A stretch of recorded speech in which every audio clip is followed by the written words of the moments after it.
பெரிய பிடிக்குமா? நான் சொல்ற கருவாடு சாப்பிடுங்க. தொடங்கிக்கும் சூப்பராக போயிட்டு இருக்கு. அகர கருவாடு, சீலா கருவாடு, பண்ணா கருவாடு, நெத்திலி கருவாடு, மாசி கருவாடு, இது எல்லாமே என்கிட்ட இருக்கு. நகர கருவாடு எனக்கு ரொம்ப பிடிக்கும். இதுதான் நகர கருவாடு, பார்த்துக்கோங்க. நகர கருவாடு வாங்கி கிரேவி வச்சும் சாப்பிடலாம், குழம்பு வச்சும் சாப்பிடலாம். என்கிட்ட இந்த நகர கருவாடு கொஞ்சம் தான் இருக்கு. உங்களுக்கு வேணும்னா கீழே இருக்க வாட்ஸ்அப் நம்பரை மெசேஜ் பண்ணுங்க.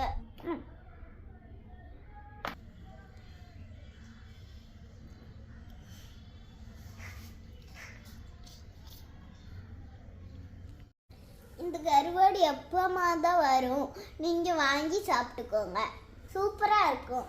நான் பேசுறது பிடிச்சிருந்தா பிடிச்சாட்டு கமெண்ட் பண்ணுங்க. எல்லாத்துக்கும் பாய்.